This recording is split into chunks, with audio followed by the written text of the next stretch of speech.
All right. Hello again, adventurers, and welcome to another exciting but unique episode of D&D Deep Dive, the show where we dive deep, normally into classes, subclasses, and other features of 5th edition Dungeons & Dragons to help you get the most out of your choices. However, today, we're gonna do a deep dive into something a little bit different. For those of you that don't know, I have multiple severe anxiety disorders. They make my life not fun. And due to everything in the world right now, I can't get my anxiety under control. So this is what I'm doing right now as a healthy way to deal with that, is to talk to a camera and hopefully entertain some people while I try to keep my brain from exploding. So I don't want to do another subclass breakdown right now. I will be doing more next week and everything leading up to Tasha's Cauldron of Everything. But today I want to talk about something that doesn't exist in 5th edition, but anyone that has played with a veteran player has heard this referenced. Anyone that has had discussions with veteran players, they've all heard this. It's become somewhat of like a meme in D&D. I am, of course, referencing the dreaded THAC0. Now, what is the THAC0, you may ask? THAC0 is a relic of a system used to figure out whether or not you hit or miss with your attacks, dating all the way back to the original Dungeons and Dragons. The words that the THAC0, or the abbreviation that the THAC0, which stands for to hit armor class 0, weren't really used until the 80s. At some convention for some convention play stuff, and then in, I believe, 2nd edition D&D, they actually standardized the practice, and THAC0 showed up everywhere in 2nd edition. So the phrase "to hit armor class 0" doesn't really explain what it is that the THAC0 is referring to, other than the fact that it means how you have to roll to hit an armor class of 0. It doesn't really, at least for me, it never really explained well enough. Well, exactly what is it? So in order to understand that, you have to go back to the original the Dungeons and Dragons, and compared to everything from the 3rd edition on, early Dungeons and Dragons was very, very table based. There were tables for every thing. And one of the tables was you'd have this table that you would see on the leftmost column. It would show the opponent's armor class, and it would go from -10 to +10, because that was the range of armor classes you could have. +10 was the worst armor class. It was the easiest to hit. -10 was the best armor class. It was the hardest to hit. So you'd have that on one side, and then going across, you would have level ranges. You'd have 0. The one I'm actually looking at right now went 0, 1 to 2, to the 3 to 4, 5 to 6, 7 to 9, 9 to 10, 11 to 12, 13 to 14, 15 to 16, and then 17 plus. So after level 17, it never got higher. You would use this table to figure out if you hit monster. And the way you use it is you'd still have your D20 just like we did do today. Um, and a lot of the times, the players weren't using this. It was the dungeon master that was using this because the players wouldn't know what the armor class of the enemies was. So what would happen is a player would roll, and let's say they would get a 14. And the specific, there were different tables for different classes. So the table I'm looking at was for fighters, paladins, rangers, and bards. There was different tables for spellcasters. They were sometimes racial to tables because certain races would have changes into how they rolled their attacks and things like that.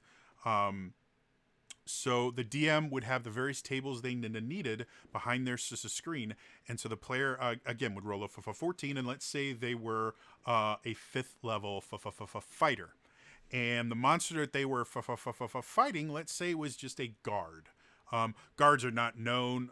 Your general like city guard is not known for having an exquisite armor class. So let's say they had a 4 for their armor class. It's not a remarkable armor class. It's also not crazy. Like that's something that some guards would have.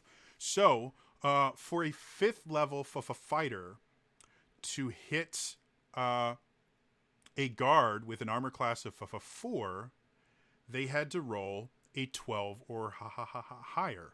And the way you did that was you went to the 5th level fighter column, you went down to armor class 4, and you see that the number there is 12. So the player would go, oh, I rolled a 14, and the dungeon master go, oh, it's higher than a 12. You hit. And then they rolled the damage, and, it would work very similar to how it does now. Like I said, they had all of these different tables for different classes, and it got really confusing and really annoying to have to constantly be looking at the various tables every time you ran combat. Now, obviously, a good dungeon master would start just kind of remembering certain numbers for certain players. But it still meant that, this person who's playing a fighter could announce this is the same number as this person playing, let's say, a rogue, because they use different things. And yet, for the fighter, they would roll a hit, yelling this is the same number, or saying the same number, whereas the rogue would have a miss. It wasn't the most intuitive thing, but it did work. However, as convention play started getting more and more popular, and you had the things like tournaments in conventions where they would have D&D tournaments where different groups would all be effectively playing the same adventure, trying to see who could do the best. And sometimes it was based on the time, sometimes it was based on the specific the things they did. But in order to do that, they needed to find a way to standardize it and make it run faster. And having to look at, especially if you had a party that was like, you had a cleric and a fighter and a rogue and a wizard, all 4 of them would have different tables you would have to look on. And then every time you had a monster with a different armor class, you would have to look at each table over and over again. Obviously, during a single combat encounter, once you knew the numbers for each character, you might be able to just write them down somewhere. But every time there was a new armor class, even in the same encounter, it became troublesome. So they came up with this thing called the THAC0.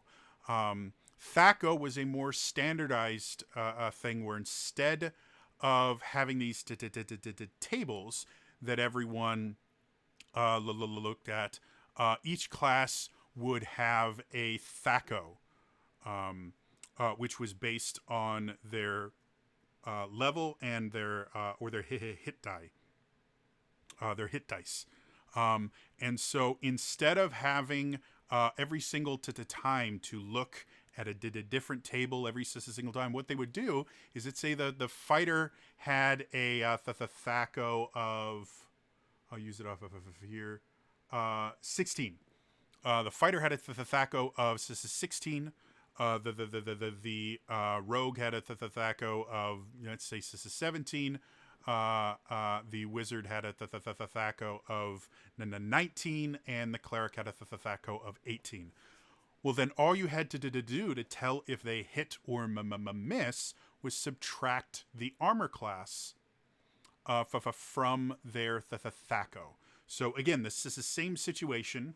The fighter, who again has a THAC0 of 16, is making an attack roll against a creature with an armor class of 4. You just take 16 minus 4, and you would get 12. Anything above anything at 12 or higher would hit. So instead of having to look every single time at all these different things, you would just, at the beginning of the game, you would record each player's THAC0, and then anytime you came up to a different armor class, it was just very quick math.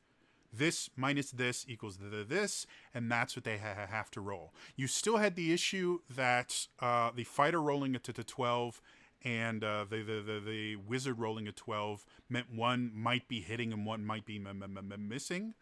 And that always feels kind of weird, but everyone just kind of accepted that fighters are better at hitting things with weapons, so fighters would naturally be able to hit on lower numbers on lower numbers rolled on the die. And that's how the THAC0 worked. And as you can see, compared to the table system that had been used all the way since original D&D, it was a huge improvement. The only time it got slightly confusing is when you started having negative THAC0s. Subtracting a negative number is adding that number to the original number. So you'd have to change a plus into a minus, and that was really as confusing as it got. Knowing that, THAC0 is not nearly as confusing as it sounds. You didn't have to calculate your THAC0. Like nowadays, we have your attack bonus. And all it is it's your proficiency bonus plus your modifier that affects that attack. So for like a long sword, it's going to be a strength base. You add your proficiency bonus and your strength, and you'll get like a +5 or +7. And then whenever you roll your d20, you add that to the d20. And then compare it to the armor class. That means anyone at the table, it's actually much easier for them to figure out the armor class of the monsters, because everyone is using the same number, compared to THAC0, where every class or every grouping of classes would have a different target number that they were looking at. In order to figure out what it was, either you had to have one player that hit just below it and then hit the armor class to be able to know it for sure, or you had to kind of do the math of going, okay, well, their THAC0 is this, and then I had to adjust it there. So there were some benefits to the THAC0, particularly for dungeon masters that wanted to have a little bit more mystery when they were fighting, because it was slightly more difficult for the players to figure out what the monsters' armor classes were, because basically every player had to figure it out individually.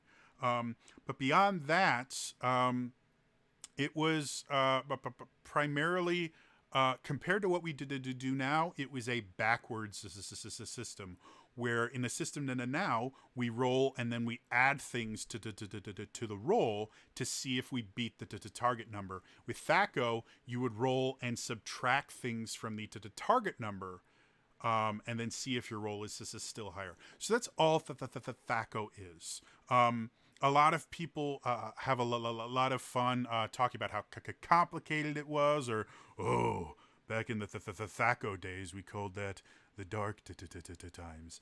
And while it seems confusing compared to what we have now. That's mostly because most of the people that find it confusing have always had a positive armor class system where the higher your armor class, the better. Um, that's it. So if you've ever wondered what THAC0 was, that's what it was. It was a number you got based on your class and your level. You would record it on your character sheet, and then sometime during the adventure, your DM would jot down your particular THAC0.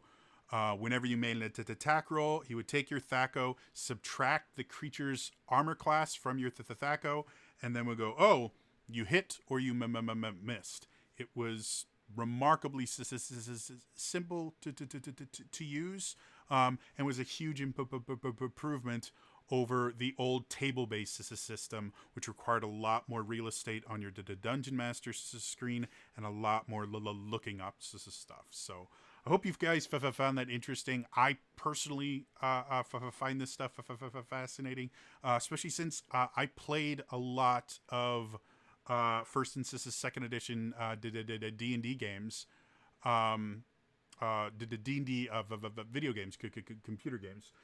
So I was fairly familiar with the THAC0, but because the computer did all the rolling for me, I never learned the nitty gritty of, okay, well, how is it calculated and all that. So I find this stuff fascinating, and I hope you guys do too.